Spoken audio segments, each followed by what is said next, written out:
Bonjour à tous, je vais vous présenter mon prototype qui s'appelle We Are the Champions. Donc c'est un prototype pour jouer de 2 à 4 joueurs, enfin de 2 ou 4 joueurs pour être plus précis en équipe. Donc soit une équipe de 1 contre 1, soit une équipe de 2 contre 2.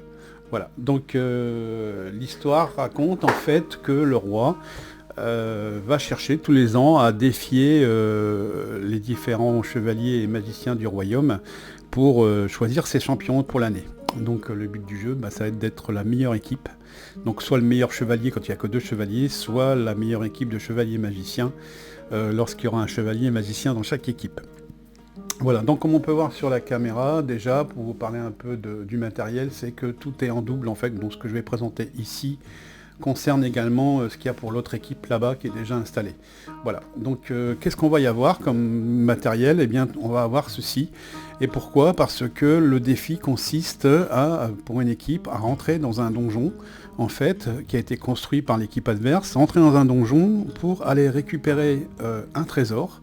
Donc ce trésor ici, voilà, il va falloir le récupérer et pour le prendre, eh bien, il faudra trouver une clé, voilà, et puis d'aller tuer le dragon, voilà, qui est en train de dormir, hein, donc je vous rassure, il n'est pas méchant, avec une épée magique qui se trouvera également dans le donjon. Voilà, donc le dragon sera sur le nid du dragon et le coffre sera dans la salle au trésor, comme ceci. Voilà, et bien sûr le donjon sera constitué de différents couloirs qui seront assemblés par les joueurs. Bien entendu, on va avoir également une porte de sortie, hein, puisque quand les quêtes sont faites, le but c'est de ressortir vivant, tout au moins. Voilà, et enfin, bien entendu, on aura les 2 personnages qui sont nécessaires. Donc, si on joue en équipe de 1 contre 1, on aura un chevalier contre un autre chevalier. Si on joue à 2 contre 2, on aura un chevalier, un magicien. Je vais laisser faire la mise au point, voilà, un chevalier, un magicien, contre un autre chevalier et un autre magicien. Voilà, donc chaque personnage va avoir 10 points de vie, chacun, sous forme de jetons comme ceci, et également 5 potions de vie, on verra pourquoi, en particulier quand on sera à 4 joueurs, ça c'est important, parce que ces potions-là vont pouvoir être passées entre les joueurs. Si on est tout seul, on peut remplacer les potions par des points de vie, c'est pas gênant. Voilà, puisqu'on peut pas les passer à quelqu'un d'autre. Ok, voilà, donc le but du jeu, ça va être de trouver le trésor, tuer le dragon et sortir du donjon. Comment ça se passe? Eh bien, la partie commencera par un top départ, où les joueurs simultanément, les 2 équipes simultanément vont construire un donjon. Donc je vais le faire devant vous rapidement. Donc c'est un donjon qui va faire 5 cases sur 5 cases, enfin 5 tuiles sur 5 tuiles. Voilà, donc on va essayer de pas être trop gentil, donc on va mettre quelques tournants comme ça. Et cette construction de donjon est très importante, parce que plus le donjon est complexe, plus il y a des chances que l'équipe adverse galère pour pouvoir s'en sortir, pouvoir sortir tranquillement, enfin pouvoir se balader tranquillement sans faire d'erreur à l'intérieur du donjon. Voilà, donc hop, je mets comme ceci. Voilà, alors bien entendu l'équipe d'en face fait exactement la même chose, hein. Pendant que l'une construit le donjon, l'autre fait la même chose de son côté. Et c'est à ciel ouvert, hein, donc c'est-à-dire que c'est pas interdit d'aller voir ce qui se passe de l'autre côté, au niveau de la construction du donjon. Voilà, donc je vais dépêcher un petit peu quand même. Voilà, je vais mettre des petits cul-de-sac à droite, à gauche, comme ça. Hop, voilà. Voilà, alors la vitesse c'est également important, on verra pourquoi après, parce que l'équipe adverse, eh bien, devra se débrouiller aussi pour aller chercher. Alors vous voyez, je retourne les tuiles justement quand je suis un peu coincé pour réussir à faire mon donjon. Donc voilà, je surveille que tout est bien accessible partout, donc les couloirs sont accessibles partout. Et à cela, je vais ajouter donc une porte de sortie, donc que je peux placer ici, puisque ça peut être une case qui remplace, hein, voilà, hop, une porte de sortie.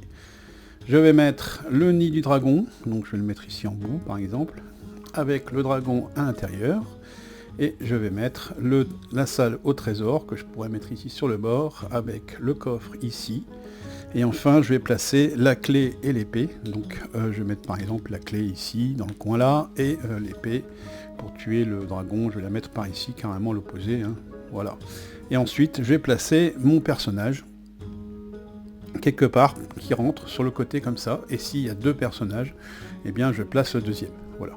Donc pour l'instant, je vais partir sur un seul personnage, comme ça on comprendra mieux un peu comment ça se passe. Donc je vais le mettre là-bas au bout, voilà, et je vais changer de plan de caméra, comme ça on verra mieux un peu ce qui se passe. Voilà.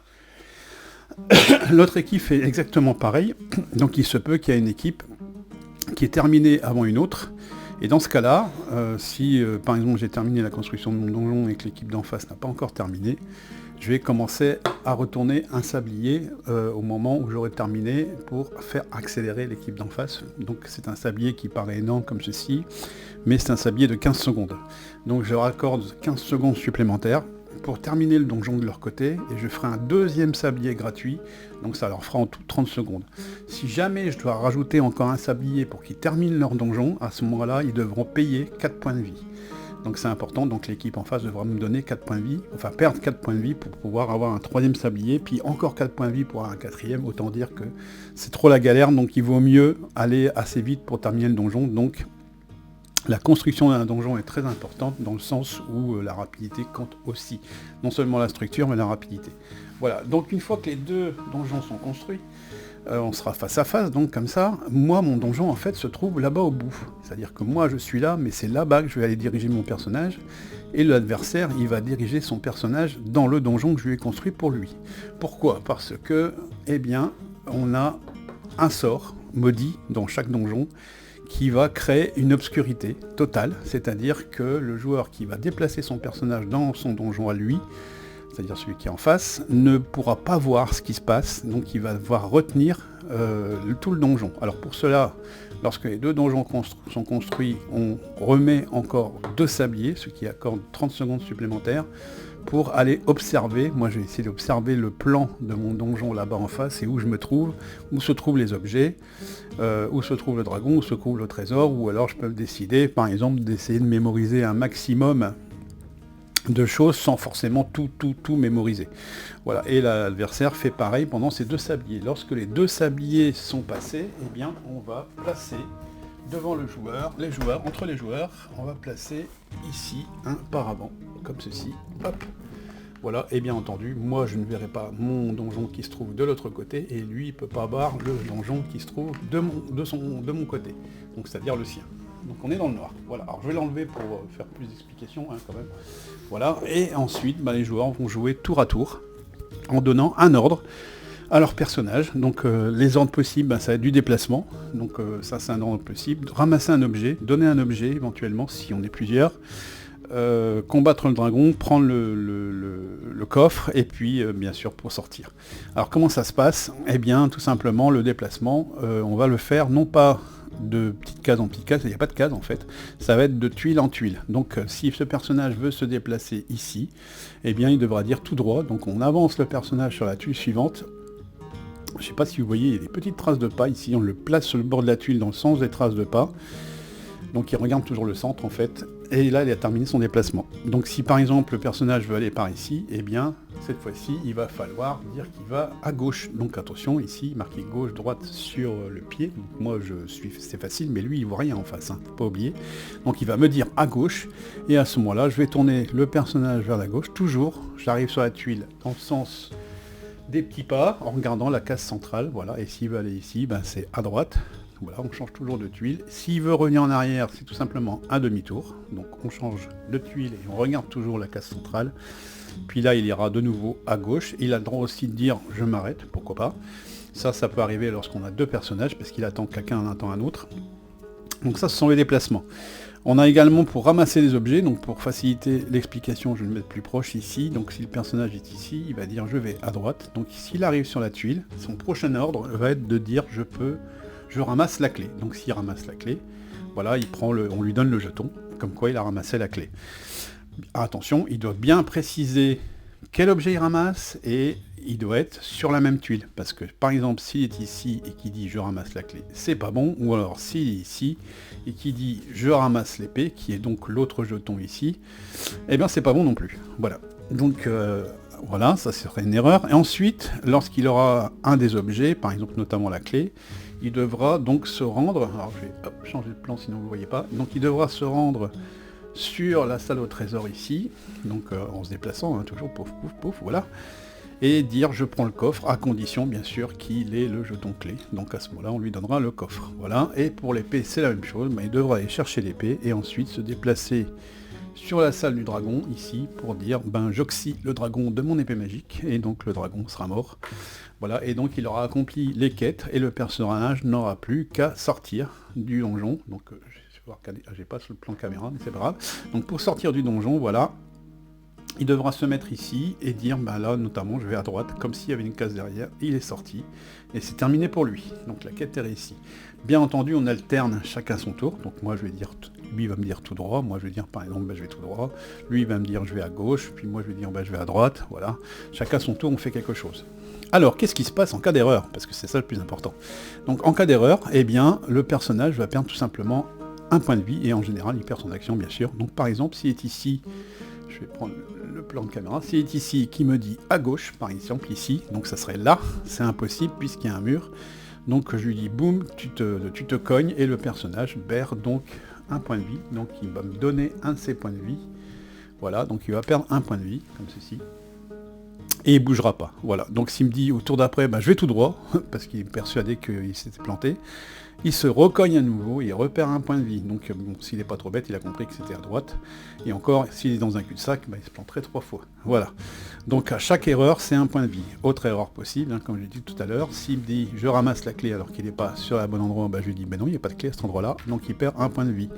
Ou s'il me dit je suis ici par exemple, et il me dit je ramasse l'épée alors que ce n'est pas l'épée, eh bien il perd aussi un point de vie. Voilà. Donc à chaque erreur, c'est un point de vie perdu. Ok, voilà, donc enfin une dernière chose qu'un personnage peut faire, eh bien ça va être d'utiliser un anneau magique, parce que chaque personnage est équipé d'un anneau magique. Cet anneau magique permet de retirer le paravent à nouveau et de mettre un sablier pour qu'il puisse regarder où il se trouve. Au bout d'un moment on craque, hein, forcément, puisque c'est rare qu'on retient tout par cœur du premier coup. Donc le personnage dépenserait 2 points de vie. Hop, alors il peut aussi dépenser des potions, hein, ça marche. 2 points de vie, et du coup on retire le paravent, et on regarde, il a le temps de regarder le temps d'un sablier, c'est-à-dire 15 secondes. Seulement s'il fait ça, eh bien il donne l'opportunité à l'autre équipe de voir aussi son donjon, alors qu'il n'a rien payé lui de son côté. Donc c'est au premier qui va craquer pour regarder. Il y a une grande tension à ce niveau-là.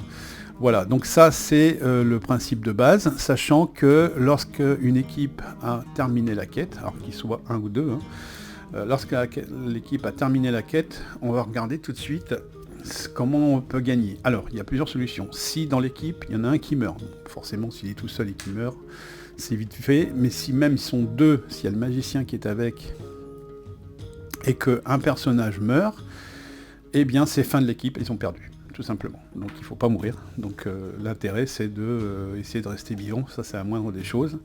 Voilà, alors bien entendu, quand il y a deux personnages, on joue chacun son tour. Donc par exemple, le chevalier d'en face va me dire je vais tout droit, le magicien d'en face va me dire je vais à gauche, et puis ça sera à nous, côté chevalier, côté magicien aussi, puis de nouveau à eux, etc. Voilà, donc chacun ayant son petit capital de points de vie. Ça c'est la première chose. Donc s'il y en a un qui meurt, fin de la partie, ils ont perdu. Donc si par contre il reste vivant, on va regarder si on a dépensé moins de points de vie que l'équipe adverse. Alors si on sort et qu'on a dépensé moins de points de vie que l'équipe adverse avant même que l'équipe adverse termine, ça veut dire que dans tous les cas, même si l'équipe adverse s'en sort sans perdre de points, elle aura quand même dépensé plus de points de vie que nous, donc elle aura perdu aussi, puisque ça sera l'équipe qui aura dépensé le moins de points de vie qui va remporter la partie. En revanche, si on sort et qu'on a dépensé plus de points de vie que l'équipe adverse et qui n'ont pas terminé, on laisse terminer leur quête et on regardera qui a dépensé le moins de points de vie, si personne ne meurt, et du coup on verra qui gagne, c'est celui qui a dépensé le moins de points de vie. Voilà. Comment ça fonctionne. Donc bien entendu, vous vous doutez que c'est un jeu qui fait appel à la fois à la mémoire et à l'orientation dans l'espace. Donc c'est assez original parce que ça crée une grande tension. Voilà, et après, justement, il y a plusieurs niveaux de difficulté pour régler tout ça. Alors le premier niveau de difficulté, c'est lorsqu'on va gagner une partie. Là j'ai joué avec quelqu'un qui a gagné contre moi justement. On va remplir un Hall of Fame, donc c'est-à-dire que lui il a gagné une partie, donc on fait une petite croix. Donc il est de niveau 1, il est écuyer. en tant que chevalier, et s'il était magicien, ce sera un apprenti. Voilà, sauf que sa prochaine partie, eh ben, il va démarrer avec un point de vie de moins. Voilà, donc ça c'était moi, donc j'en ai gagné pas mal, hein, regardez. J'en ai gagné 4, donc ça veut dire que ma prochaine... J'en avais gagné 5, hein, mais du coup, comme j'ai perdu contre lui, j'ai gommé la dernière. Voilà, mais j'en ai encore 4, ça veut dire que, de suite, tout au moins, et du coup, je suis prétendant chevalier, mais je démarre avec 4 points de vie en moins. Voilà, donc ça permet aussi de rééquilibrer un peu les équipes. C'est-à-dire que plus on est fort, plus ça sera difficile de réussir, plus par contre on monte dans les grades en espérant être un héros quand même à la fin. Voilà. Alors on verra justement qu'il y a également un autre moyen de régler la difficulté, eh bien, ça sera grâce à des petites options que j'ai mis de côté ici pour l'instant. Voilà. Alors je vais montrer celle qui simplifie d'abord. Donc celle qui simplifie, c'est souvent utilisé par les enfants. Voilà, ça va être de placer une boussole de son côté. Donc avec le nord, je vais le mettre là au milieu comme ça. Le nord par ici, et l'équipe adverse met le nord aussi également de son côté. Voilà. Et cette fois-ci, eh bien, c'est très simple. Alors je vais dire plutôt que c'est l'équipe adverse qui a pris la boussole, comme ça ce sera plus facile à comprendre. Voilà, donc admettons que je joue contre un enfant. Voilà, et lui, eh bien, je vais peut-être lui accorder la boussole, et il devra me dire tout simplement, eh bien, je vais au nord, je vais à l'est, je vais au sud, voilà, et peu importe l'orientation du personnage, il n'a plus qu'à faire l'appel à sa mémoire et non plus à l'orientation dans l'espace, donc c'est beaucoup plus simple. Voilà, ça c'est une des solutions. Bien entendu, les deux équipes peuvent utiliser les boussoles. Pas de problème, on se met d'accord. Voilà, ensuite nous allons avoir une petite salle qui pareil donne de l'aide, donc c'est la salle aux potions, si j'arrive à la trouver, voilà. Donc la petite salle aux potions, qu'on va placer ici par exemple, alors pas là parce que sinon je bloquerai le couloir, mais ici par exemple, voilà. Et bien cette salle aux potions contient 5 potions, tout simplement. Donc potentiellement quand on arrive ici, eh bien on peut aller chercher des potions supplémentaires, c'est-à-dire des points de vie supplémentaires. Et ça, les enfants, ben, ça les aide beaucoup, parce qu'ils vont en général là-bas recharger un peu leurs points de vie. Voilà, alors il faut savoir que donc à 4 joueurs, il y a la possibilité d'arriver sur la même tuile, comme ceci, et si c'est le cas, eh bien les joueurs peuvent s'échanger leurs potions qu'ils avaient au départ. Donc on a chacun 5, donc ça veut dire s'il y en a un qui est quand même en difficulté, l'autre personnage, s'il est en forme, peut aller rejoindre et lui filer un coup de main, c'est-à-dire lui donner 5 points de vie qu'il possède. Voilà. Donc ça sert à ça. Tout bien entendu, il peut consommer ses potions hein, aussi de son côté. Alors ce que je conseille de faire à la fin, hein, puisqu'il vaut mieux consommer d'abord ses points de vie et garder des potions au cas où, si on veut aider l'autre joueur. Voilà, compris. Maintenant on va partir dans la difficulté. Donc la première difficulté pour les joueurs, pour une partie à 4 joueurs, c'est de rajouter des talismans comme ceci. Donc c'est des petits morceaux qu'il va falloir assembler, et les objets sont inactifs au départ. Donc chaque personnage doit aller chercher son talisman, son morceau de talisman. Voilà, ils doivent se regrouper sur une tuile pour reconstituer le talisman, et quand le talisman est reconstitué, ça débloque les objets, et du coup, ils peuvent aller continuer à faire les quêtes. Ça, c'est l'option plus difficile en mode équipe. Voilà. Et enfin, on a la possibilité d'ajouter ou supprimer, ou enlever, ou en mettre, mixer, des pièges, et je vais expliquer après dans le Hall of Fame que c'est pareil. Donc les pièges qu'on peut avoir, eh bien je vais par exemple ici mettre l'escalier. Donc l'escalier ici, ce piège là, je vais faire un petit recul de caméra que vous puissiez voir. Voilà. Donc l'escalier ici permet, enfin quand on franchit l'escalier, il faut tout simplement annoncer qu'on franchit l'escalier. Donc si j'arrive ici et que je dis tout droit, je dois préciser je prends l'escalier. Si je le fais pas, je vais quand même tout droit, mais je me casse la figure dans les marches d'escalier et je perds un point de vie. Voilà, donc il y en a 2, comme ça. Ok, on a les téléporteurs, la fosse, on parlait de la fosse déjà, donc on va changer cette tuile là par la fosse. Voilà. Alors bien sûr je peux mixer les deux. Voilà, la fosse, et on rajoute un objet supplémentaire qui est la corde. Donc ici le personnage doit d'abord aller chercher la corde. Lorsqu'il arrive ici, il doit attacher la corde, donc il le dit, j'attache la corde, et à chaque fois qu'il franchira cette tuile, il devra dire j'emprunte la corde pour traverser cette fosse. S'il ne le fait pas, il tombe dans la fosse, il reviendra au début, et il perd un point de vie. Voilà. Bien entendu, s'il cherche à la franchir sur la corde, c'est le même combat, hein, il tombe et il perd un point de vie. Ok. On va avoir les téléporteurs. Donc les téléporteurs ici, Hop, alors ça j'adore. Les téléporteurs, qui sont comme ceci, je vais en mettre un autre par là, comme ça, pas trop loin. Voilà, donc quand un personnage va rentrer sur le téléporteur, hop, ici, zoom, il est transporté vers l'autre téléporteur sur la même case relative, c'est-à-dire que là, comme il est rentré par la case de droite, eh bien, il va être transporté sur la case de droite de celui-ci. Voilà, donc ce qui est assez amusant, surtout quand il est ici, par exemple, et qu'il doit aller chercher la clé qui est là. Donc eh bien, il va avoir tendance à dire je vais à droite, sauf qu'il va être transporté là-bas. Voilà, donc le petite astuce, eh bien, ça serait par exemple de dire, eh bien, je vais à gauche. Donc là, il sort du téléporteur, il n'y a pas de problème, il n'y a pas de truc. Ensuite, il peut faire demi-tour. Donc il va être transporté ici, et après là il refait à gauche, et là il peut prendre la clé. Voilà, alors autant dire que faut faire tout ça de mémoire, c'est pas facile. Donc ça c'est un des pièges les plus complexes à passer. On a la salle mortelle qui tue, donc la salle mortelle qui tue, c'est facile à comprendre, c'est-à-dire que si vous rentrez dedans, fin de la partie, pour vous et votre équipe. Vous mourrez instantanément. Voilà, donc ça crée une belle tension, ça aussi. Une tuile de glace, donc quand vous passez arriver dessus, en fait vous glissez à la suivante et on vous dit rien en fait. Donc il faut se souvenir qu'on a été décalé d'un cran à cause de la glace. Voilà, alors si vous arrivez par ici, il ne se passera rien parce que vous ne pouvez pas débloquer, donc il vaut mieux la mettre avec des couloirs de chaque côté, comme ceci, comme ça c'est plus amusant. Hop, on est décalé par ici, ok. Voilà, donc si le personnage est ici après qu'il est sur la tuile de glace, il ne peut jamais y être, donc il faut savoir jongler là-dessus pour pouvoir passer. Voilà. Et enfin, on a une pièce tournante, pour l'instant, voilà, qui est comme ceci. Et lorsqu'un personnage entre dedans, la pièce va tourner d'un cran vers le prochain couloir. Donc il faut se souvenir que ça a tourné. On peut ressortir, re-rentrer pour refaire tourner d'un cran. À nouveau la pièce, comme ça, et puis ressortir par ici. Voilà, ok. Donc ça, c'est assez marrant aussi. Je crois que c'est tout au niveau des pièges, qui est déjà pas mal. Hein. Alors justement, pour parler des pièges, toujours dans le Hall of Fame, j'avais dit moi tout à l'heure que je démarrais avec 4 points de vie en moins. Mais je peux dire, eh bien écoute, mets-moi un piège de niveau 1. Le piège de niveau 1, c'est un escalier par exemple, ou la glace, ou la fosse. Et du coup, ce piège me redonnera un point de vie. Donc je pourrais mixer, parce qu'il y a des pièges de niveau 2. Il y a la pièce mortelle, la pièce tournante et les téléporteurs. Et enfin, il y a la sortie codée, que j'ai pas expliqué. Je vais pas y venir peut-être, on verra. Donc le piège pourrait dire, bah, mets-moi 2 pièges de niveau 1 et un piège de niveau 2.